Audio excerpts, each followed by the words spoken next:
देख रहे हैं खबर उत्तराखंड और मैं हूं आपके साथ जागृति खंतवाल। रुक करते हैं खबरों की ओर। सीएम पुष्कर सिंह धामी आज हरिद्वार दौरे पर रहे, जहां बीजेपी कार्यकर्ताओं और आयोजकों ने उनका जोरदार स्वागत किया। वहीं सीएम हरिद्वार के देव संस्कृति विश्वविद्यालय पहुंचे।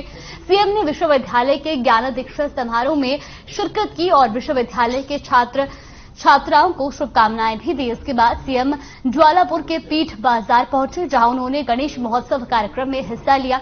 इस कार्यक्रम में सीएम ने गणेश पूजन भी किया। तो हरिद्वार से खबर आपको बता रहे, जहां सीएम पुष्कर सिंह धामी हरिद्वार दौरे पर रहे, तो इस दौरान बीजेपी कार्यकर्ताओं ने उनका जोरदार स्वागत किया।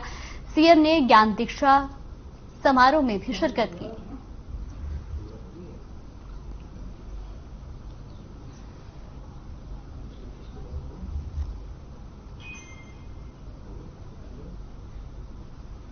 विधानसभा अध्यक्ष ऋतु खंडूड़ी ने उत्तराखंड विधानसभा में हुई बैकडोर भर्तियों को लेकर बड़ा बयान दिया है। बताया जा रहा है कि विधानसभा में भर्ती मामले में अध्यक्ष ऋतु खंडूड़ी ने जांच बैठा दी है। साथ ही बैकडोर भर्ती की जांच के लिए 3 सदस्यीय समिति का गठन किया है।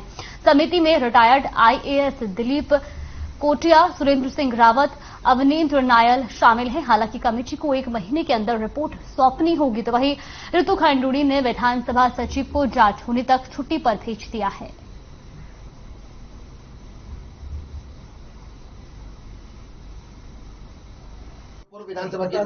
बता तो दिया ना मीडिया व अन्य विभिन्न स्रोतों से विधानसभा सचिवालय में कार्मिकों अधिकारियों की विधि एवं सेवा नियमों के विरुद्ध नियुक्तियों पदोन्नति के संबंध में प्राप्त जानकारी के आधार पर जनहित में मैंने आज 2 बड़े निर्णय लिए हैं।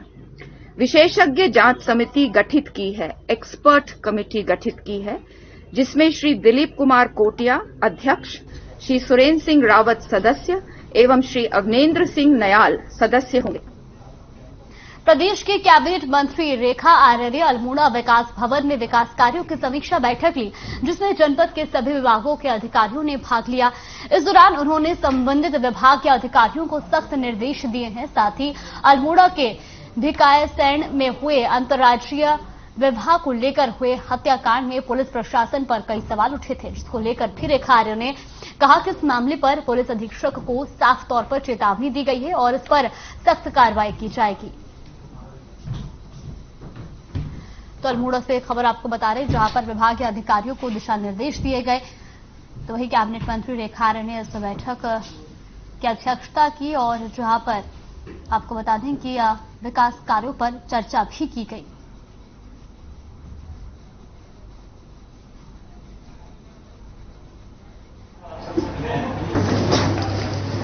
देखिए, हमारे विधानसभा सोमेश्वर के माननीय मुख्यमंत्री जी के द्वारा जो घोषणाएं की गई हैं 2017 से लेकर अभी तक में उनकी आज समीक्षा की जा रही है, क्योंकि बहुत सारे उस समय के जो घोषणाएं थी उसमें जियो जारी हो गए थे, लेकिन जियो जारी होने के साथ में जो है आखिरकार वो चीजें किस प्रगति की ओर गई हैं और कुछ सड़कें जो है जो फॉरेस्ट में या उनके संयुक्त निरीक्षण के स्तर पर लंबित है, तो क्यों लंबित है, इन सारी बिंदुओं को लेकर आज चाहे वो सड़क हो, पेयजल हो, चाहे हमारे स्वास्थ्य का केंद्र हमारा सोमेश्वर उप जिला चिकित्सालय हो, और चाहे वो सिंचाई से संदर्भित हो, सभी लोगों की सभी चीजों की आज समीक्षा की जाएगी। खबर देहरादून से है, जहां यूके एसएसएससी और विधानसभा भर्ती घोटाले को लेकर कांग्रेस ने एक बार फिर से बीजेपी सरकार पर निशाना साधा है। जहां अभी तक यूके एसएसएससी मामले में एसटीएफ ने कुल 33 लोगों को गिरफ्तार कर लिया है, तो वहीं विधानसभा भर्ती घोटाले की निष्पक्ष जांच की मांग भी विपक्ष लगातार कर रहा है। इसी मामले पर पूर्व सीएम हरीश रावत ने कहा कि जिन लोगों ने विधानसभा और यूके एसएसएससी में नियुक्तियां करवाई हैं वो सब सामने आए, लेकिन दिक्कत यह है कि ऐसी नियुक्तियों वाले ज्वाइंट सिक्योरिटी तक पहुंच चुके हैं और ये एक बड़ा गंभीर सवाल है। तो देहरादून से खबर आपको बता रहे, जहां पर यूके एसएसएससी पेपर लीक मामले में लगातार विपक्ष निष्पक्ष जांच की मांग कर रहा है। हालांकि एसटीएफ ने अभी तक 33 लोगों को इस मामले में गिरफ्तार कर लिया है।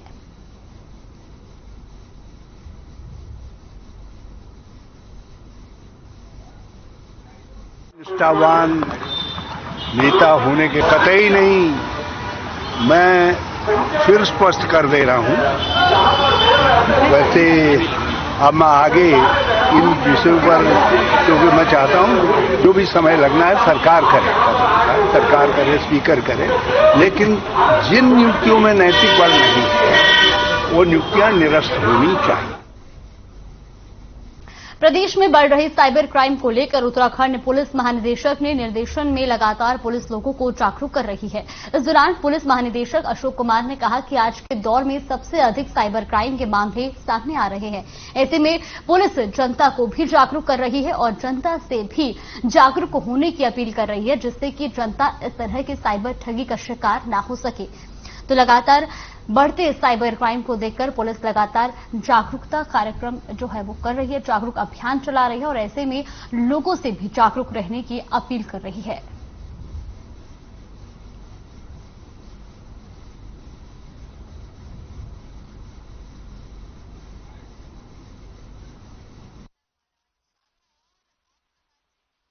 देखिए, लोगों को बहुत ज्यादा जागरूक होने की जरूरत है।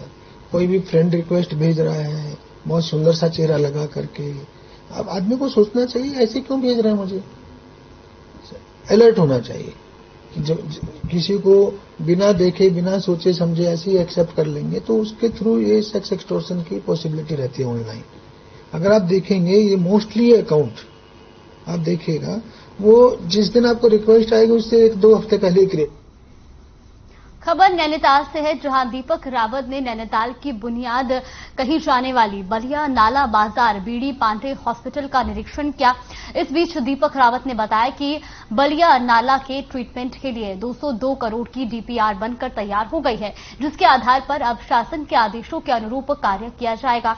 वहीं आयुक्त ने बलिया नाला भूस्खलन प्रभावित क्षेत्र का निरीक्षण किया और नाराजगी व्यक्त करते हुए आयुक्त ने एसडीएम नैनीताल राहुल शाह को तत्काल सभी घर खाली करवाने और घरों को सील करने समेत घरों की विद्युत कनेक्शन काटने के निर्देश दिए हैं, ताकि कोई क्षतिग्रस्त घरों में दोबारा न जा सके। इस दौरान आयुक्त ने सार्वजनिक स्थानों में गंदगी को देखते हुए अधिशासी अधिकारी को जमकर फटकार लगाई और गंदगी साफ करवाने के निर्देश दिए।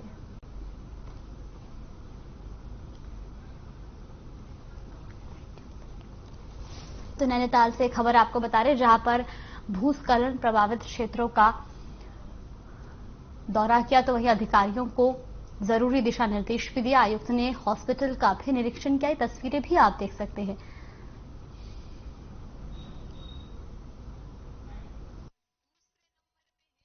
तो हमारी शहर में साफ सफाई उसकी व्यवस्था को लेकर, और मैं ये देख रहा हूं कि जो प्लास्टिक का कचरा है ये बड़ा कॉमन हो गया नैनीताल में दिखना, और जगह जगह दिखता है। उसके लिए कोई बहुत मेहनत नहीं करनी पड़ती, बड़ी आसानी से दिख जाता है। तो मेरे निर्देश यहाँ पे जो ईओ नगर पालिका है उनको ये है कि इनकी मॉनिटरिंग थोड़ा मुझे लगता है वीक है, इस पर ध्यान देना होगा। उनको स्वयं इस बात को देखना होगा। पब्लिक से भी अपील है कि जब डोर टू डोर कलेक्शन हो रहा है तो कूड़े को थोड़ी देर अपने घर में रखें, जब कूड़ा लेने वाला आता है तब उसको ले जाएं। दूसरा, मैंने निर्माण सामग्री को लेकर भी थोड़ा सा सख्त निर्देश पुलिस को भी दिए हैं कि जो निर्माण सामग्री है, जो लोग घर बना रहे हैं, अच्छी बात है घर बना रहे हैं, लेकिन सड़क के ऊपर हम सीमेंट भी डाल दें, सरिया भी डाल दें, बजरी भी डाल दें, जिससे एक्सीडेंट्स भी हो सकते हैं, शहर भी गंदा दिखता है, वो नहीं। रामनगर में पूर्व सैनिक ने ड्यूटी पर तैनात आईआरबी के सिपाही के साथ मारपीट की। बताया जा रहा है कि आईआरबी का सिपाही लखनपुर तिराहे पर ड्यूटी कर रहा था। उसी दौरान पूर्व सैनिक सतीश शर्मा ने उसके साथ गाली गलौज और जान से मारने की धमकी दी। सूचना मिलते ही पुलिस मौके पर पहुंची और वहीं इस मामले में पुलिस ने पूर्व फौजी सतीश शर्मा को गिरफ्तार कर लिया है। साथ ही आरोपी के खिलाफ मुकदमा दर्ज कर जांच में जुटी हुई है। तो पूर्व सैनिक ने आईआरबी सिपाही की पिटाई की है, जिसके बाद आपको बता दें कि पुलिस ने अब इस मामले में सतीश शर्मा को गिरफ्तार कर लिया है। तो रामनगर का ये पूरा मामला आपको बता रहे हैं। ये आपको बता दें कि लखनपुर तिराहे पर सिपाही ड्यूटी कर रहा था, जिस दौरान पूर्व सैनिक ने सिपाही के साथ मारपीट की।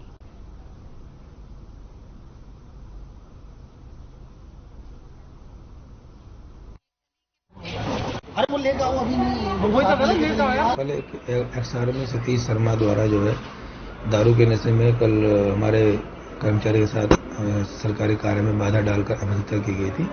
इस संबंध में हमारे द्वारा कल ही अभियुक्त पंजीकृत किया गया। आज अभियुक्त को गिरफ्तार कर माननीय न्यायालय पेश। खबर रामनगर से है, जहां एक बार फिर तेज रफ्तार का कहर देखने को मिला है। बता दें आपको, शनिवार की सुबह नेशनल हाईवे 309 पीरू मदारा के नजदीक एक बाइक सवार युवक को अज्ञात वाहन चालक ने टक्कर मार दी, जिसमें बाइक सवार युवक की मौके पर ही मौत हो गई। वहीं इस पूरे मामले में पुलिस अरुण कुमार सैनी ने बताया कि 22 वर्षीय शेखर बाइक से रामनगर की ओर आ रहा था। इसी बीच पीरू मदारा के नजदीक अज्ञात वाहन के चालक ने बाइक को टक्कर मार दी, जिसमें बाइक चालक शेखर की मौत हो गई। फिलहाल पुलिस ने मृतक के शव को पोस्टमार्टम कराकर सब परिजनों को सौंप दिया है और परिजनों की ओर से तहरीर मिलने के बाद आगे की कार्रवाई होगी। तो रामनगर में तेज रफ्तार का कहर देखने को मिला है, जहां एक अज्ञात वाहन ने युवक को टक्कर मार दी, तो वहीं इस हादसे में बाइक सवार युवक की मौत हो गई। पुलिस ने शव का पोस्टमार्टम कराकर परिजनों को सौंप दिया है और पुलिस का कहना है कि परिवार की तहरीर पर ही इस पूरे मामले की आगे की कार्रवाई शुरू की जाएगी।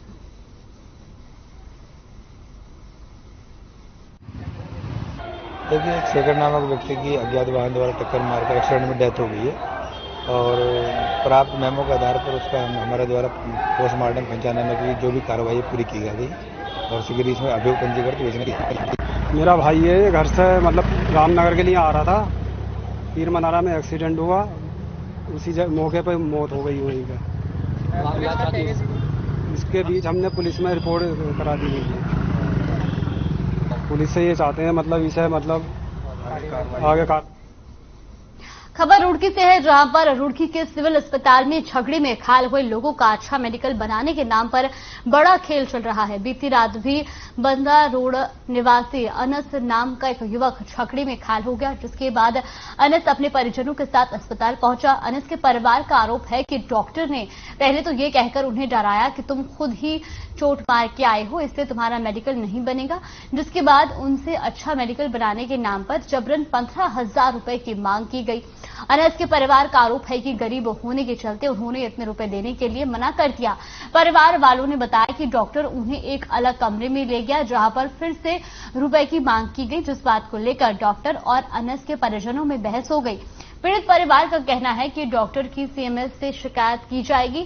जानकारी के मुताबिक सिविल अस्पताल की इमरजेंसी में तैनात एक डॉक्टर आए दिन झगड़े में घायल हुए मरीजों से अच्छा मेडिकल बनाने के नाम पर हजारों रुपए की रिश्वत मांगने के लिए पूरी तरह से बदनाम है। इस डॉक्टर की पहले भी कई बार शिकायत हो चुकी है।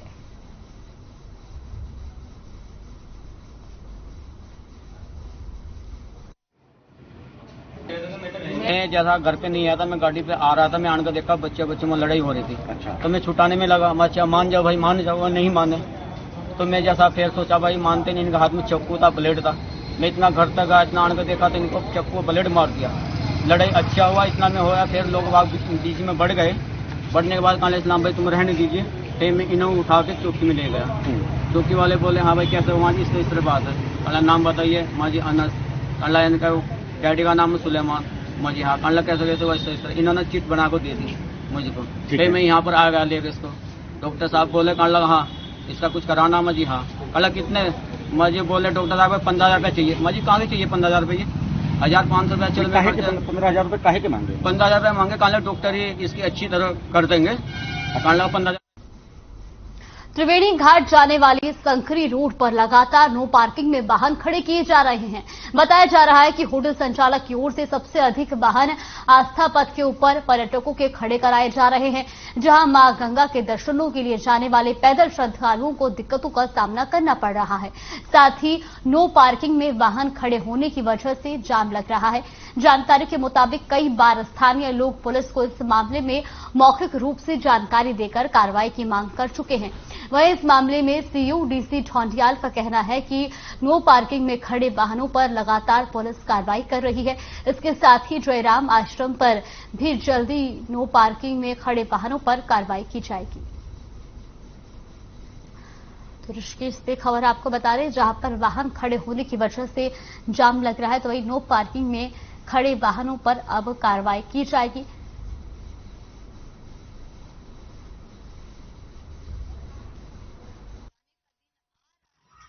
शहर में सभी जगह हम चिन्हित कर रहे हैं धीरे धीरे, क्योंकि बहुत पुरानी व्यवस्था है, बहुत टाइम से लोगों को आदत पड़ी है, उसे ठीक करने में थोड़ा समय लगता है। लेकिन अब अगला मुहिम हमारा नटराज है। नटराज पे भी हम चारों तरफ से लेफ्ट हैंड फ्री करने जा रहे हैं, उसके लिए वहां पे सड़क की मरम्मत का कार्य चल रहा है।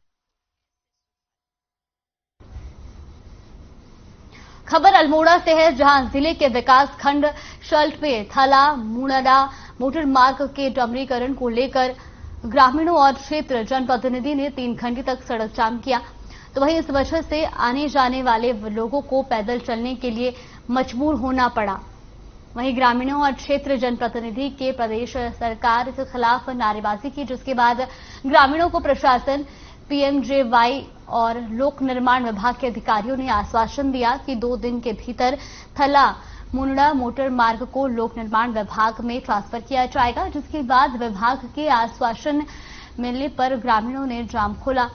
वहीं इस मौके पर ग्राम प्रधान भयाड़ी भगत सिंह रावत, सामाजिक कार्यकर्ता नारायण सिंह रावत समेत कई ग्रामीण मौजूद रहे। तो अल्मोड़ा की ये तस्वीर आपको दिखा रहे, जहां पर ग्रामीणों ने प्रदर्शन किया और जाम लगाया। तो वहीं अधिकारियों के आश्वासन मिलने के बाद ग्रामीणों ने इस जाम को हटाया।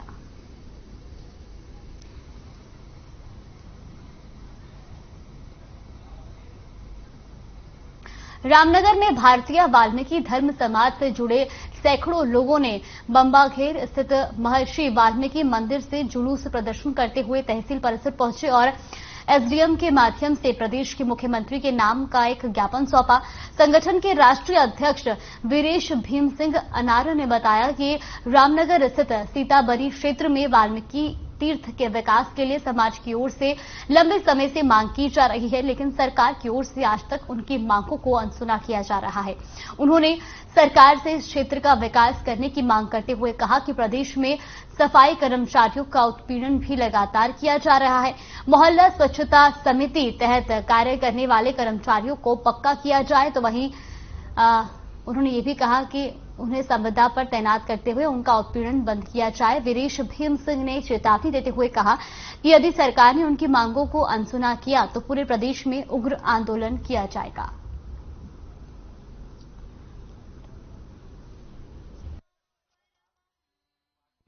विकास की मांग करते चला आ रहा है, लेकिन दुख इससे लाभ सिर्फ वाल्मीकि समाज को नहीं होगा, बल्कि इससे वाल्मीकि तीर्थ सीताबनी के विकास के और उसके उत्थान के लिए हम वर्षों से 2008 से लगातार प्रयास कर रहे हैं। कई सरकारों को हमने मांग पत्र दिए हैं और लेकिन सरकार का ध्यान इस तरफ नहीं जा रहा है। अब मजबूर होकर हमें सड़कों पर आना पड़ रहा है और इसी को लेकर आज हमारा यहाँ से वाल्मीकि मंदिर बंबाखेर से एक जुलूस निकाला जाएगा, जो विभिन्न मार्गों से होता हुआ एसडीएम कोर्ट में पहुंचेगा और एसडीएम कोर्ट पर पहुंचकर हम ये एसडीएम साहब को, माननीय मुख्यमंत्री को संबोधित ज्ञापन उनको देंगे।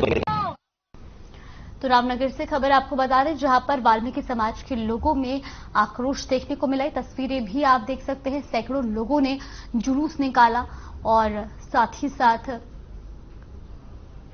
आपको बता दें कि वाल्मीकि तीर्थ के विकास की मांग को लेकर ये जुलूस निकाला गया और ये आक्रोश भी उनके अंदर देखने को मिला। कांग्रेस के वरिष्ठ नेता और पूर्व मुख्यमंत्री हरीश रावत ने विधानसभा भर्ती पर बयान दिया था कि इसकी जांच होनी चाहिए, लेकिन इससे ठीक एक दिन बाद हरीश रावत ने अपने ही बयान से यूटर्न लेते हुए सबको चौंका दिया है। विधानसभा में परिवार और भाई भतीजावाद के आधार पर हुई भर्ती को लेकर हरीश रावत ने कहा कि अपने लोगों की भर्ती कर किसी ने भी कोई अपराध नहीं किया है। पूर्व सीएम हरीश रावत के बयान पर बीजेपी के प्रदेश प्रवक्ता विनय गोयल ने कहा कि हरीश रावत बहुत अच्छी तरीके से जानते हैं कि जब वो मुख्यमंत्री थे उस वक्त जो जितना बड़ा भ्रष्टाचारी व्यक्ति था उसे उन्होंने अपने उतने ही नजदीक बिठाया और उनके कार्यालय में खुलकर लेन देन हुआ।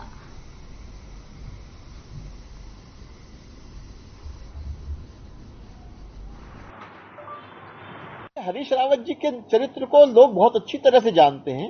मैंने बताया ना कि टीवी चैनलों पर उन्हें लोगों ने कहते हुए सुना था कि तुम 30 करोड़ कमा लो, 40 करोड़ कमा लो, मैं आंखें बंद कर लूंगा। क्या आंखें बंद करने के लिए कोई मुख्यमंत्री चुनती है क्या प्रदेश की जनता? आंख कान खोलकर भ्रष्टाचार के खिलाफ कार्रवाई उन्हें करने की हिम्मत होनी चाहिए थी, लेकिन उन्होंने जितना बड़ा भ्रष्टाचारी था उसको उतने नजदीक अपने बिठाया। चतुर्थ तल पे जहां मुख्यमंत्री कार्यालय होता है वहां पर लेन देन हो। कोटद्वार में अवैध खनन के कारण धंसे सुखरो पुल को लेकर कांग्रेसी कार्यकर्ताओं ने सुखरो पुल के ऊपर बैठकर धरना प्रदर्शन किया। तो तस्वीरें भी आप देख सकते हैं। वहीं महिला कांग्रेस की जिलाध्यक्ष गीता नेगी के नेतृत्व में हुए इस प्रदर्शन में बड़ी संख्या में कांग्रेसी कार्यकर्ताओं ने प्रदेश सरकार के खिलाफ नारेबाजी की। गीता नेगी ने कहा कि बीजेपी सरकार के राज में सुखरो नदी के पुल के पिलरों को खुलेआम मशीनों से खोदा गया, जिसके कारण पुल धंस गया।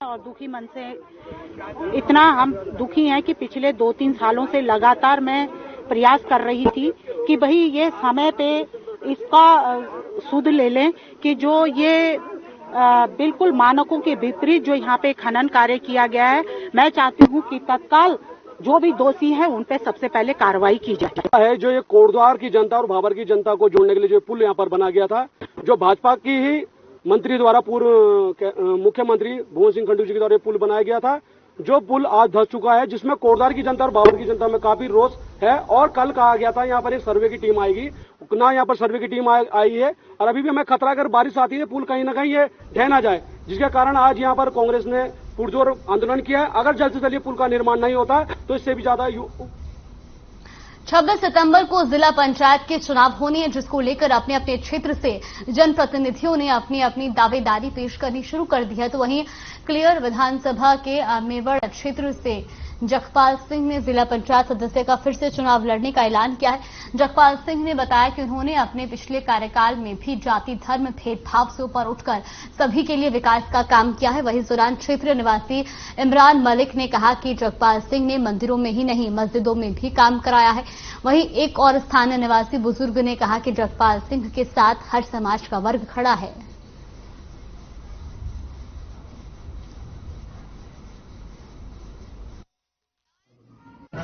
और मैं उम्मीद भी करता हूं कि पार्टी मुझे टिकट जरूर देगी। किसी वजह से टिकट नहीं हो पाया तो मैं निर्दलीय चुनाव में लड़ूंगा। जनता मेरी साथ है और जैसे कि जनता ने मेरे 5 साल का व्यवहार देखा है, उसके आधार पर मुझे जनता वोट देगी। और दूसरी बात, मैंने 8 गांव मेरे पास थे जिला पंचायत में, तो मैंने सभी गांव में किसी भी कोई भी जाति हो कोई मैंने भेदभाव नहीं किया। यहाँ पे सड़क बनवाई, जहाँ गा रहा था गोड्डो गोड्डो, वहां पर सड़क बनवाई इन्होंने, नलके लगवाए, 30 नलके लगवाए मेहड़ों में, बहुत काम करवाया जी इन्होंने यहाँ। और नहीं जिताएंगे, ऐसा क्या लगता है जी दोबारा नहीं जिताएंगे? बाजी हैं हमारे बड़े भाई हैं, लोगों के काम आधी रात तक कर रहे हैं। सरोवर नगरी नैनीताल में 12वां नंदा देवी महोत्सव का आगाज हो चुका है। मां नंदा सुनंदा के मूर्ति निर्माण के लिए जोलीकोट ढिलुटी गांव से कदली वृक्ष लाया गया। कदली वृक्ष का नगर में पहुंचने पर भक्तों ने वृक्ष का स्वागत किया।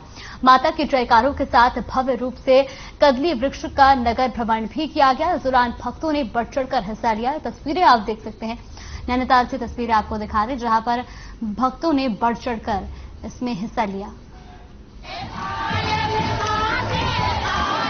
नैनीताल से मलीताल की ओर को बढ़ी है और जैसा कि आप देख रहे हैं कि यहाँ पर हजारों स्कूल के बच्चे, महिलाएं और बुजुर्ग और हमारे यहाँ के जो युवा हैं वो सब माता नंदा सुनंदा के जयकारों से पूरा माहौल जो है भक्तिमय हो गया है। और मुझे पूरी उम्मीद है कि 2 साल के बाद जब यहाँ पर महोत्सव हो रहा है तो आगे आने वाले दिनों में जब 4 तारीख को यहाँ पर अष्टमी का दिन होगा, अष्टमी के दिन भी अपार जनसमूह यहाँ पर होगा और सब लोग माता नंदा सुनंदा का आशीर्वाद लेने के लिए आगे। खबर उत्तराखंड में फिलहाल के लिए बस इतना ही। आप बने रहिए हमारे साथ। नमस्कार।